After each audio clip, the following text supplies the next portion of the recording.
I was happy to hear that Jeff Kent was one of the few names mentioned for 2026 Baseball Hall of Fame.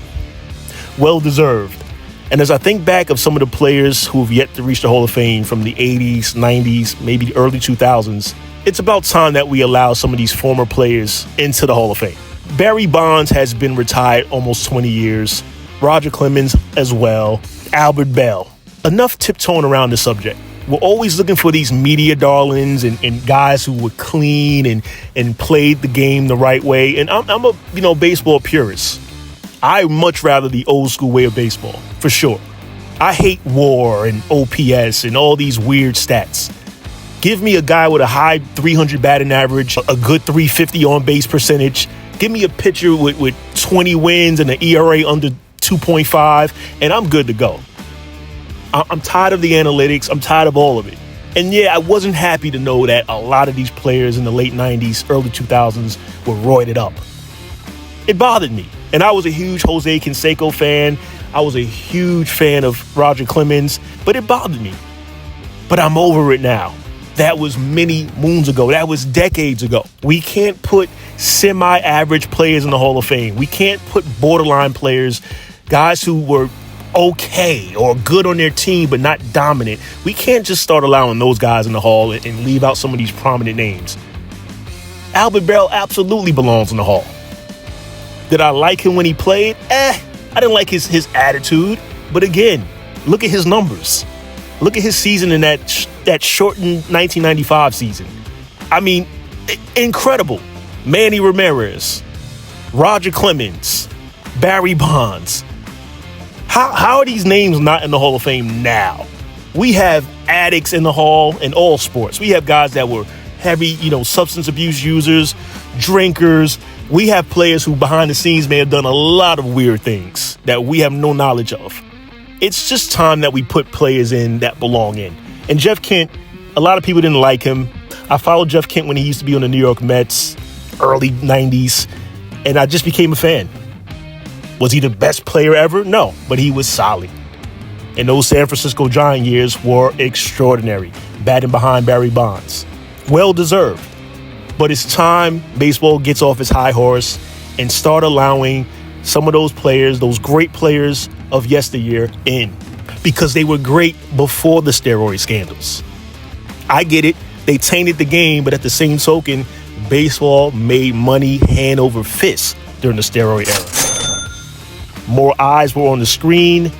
Yeah, the scores were crazy and the stats were outrageous, but there were more eyes on the product during that whole 98 season with Mark McGwire and Sammy Sosa. And then Ken Griffey Jr. joined the fray.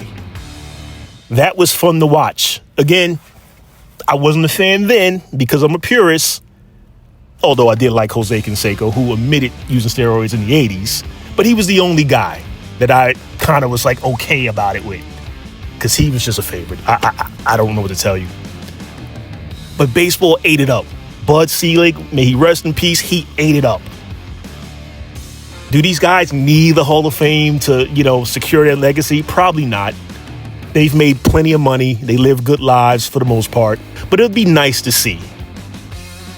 Because, again, they were great before the scandals hit. But congratulations to Jeff Kent as one of the names mentioned for the 2026 Hall of Fame.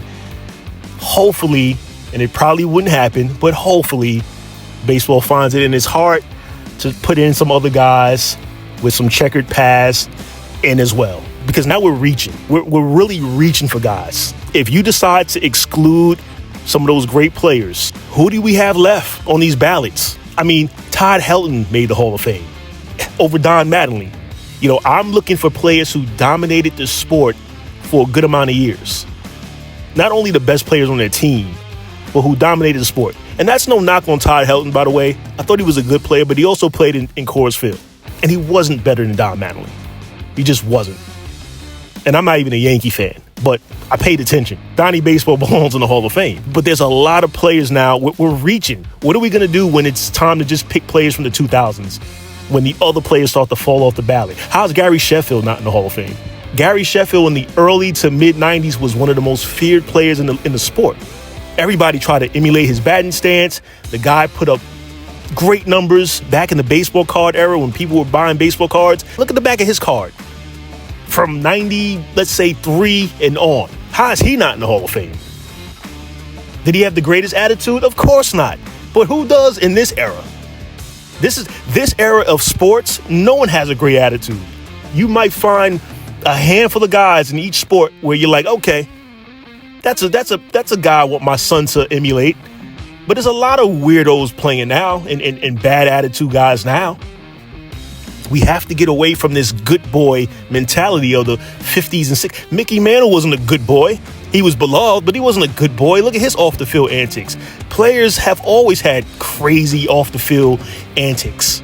What you see is not what you always get. Just because someone's smiling to the cameras doesn't mean that they're, holier than thou. But we need to get Chef in the Hall of Fame. We need to get Albert Bell in there. We need to get Roger Clemens in there. Roger Clemens, think about his Red Sox years and think about those early years with the Blue Jays winning those Cy Young Awards. Granted, maybe a couple of those years were some asterisks on it because of the whole HGH thing. But Roger Clemens was Roger Clemens before. Yeah, in his latter years with the Red Sox, he started to look a little shaky and went to the Blue Jays and all of a sudden looked like $1 million. It happens, and we know why it happened, perhaps. But the man was dominant. We're not going to get pitchers that pitch over 200 innings anymore and get 250 plus Ks, consecutive years. That just doesn't happen. Guys don't pitch complete games anymore.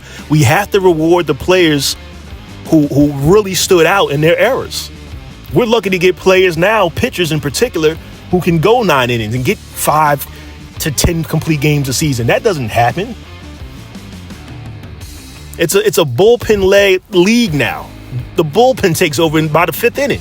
Because what are we going to do in 20 years when we have to reward players of the 2020s or the 2010s? What are we going to do? These players aren't as impressive now. Guys are hitting 220 with 40 home runs and 100 RBIs, and we're celebrating that. 220? Because we're focused on the OPS. The OPS is at 1,000, so that matters now. You used to have to hit above 250 to be, respected in baseball. Analytics has changed the game for the worse, but because I'm a baseball fan, I'll continue to watch. But they have to reward the players of yesteryear because now it's so watered down. We're going to be putting in players who never won 20 games in a season. You watch. We're celebrating guys that go 6 innings, that don't get complete game shutouts,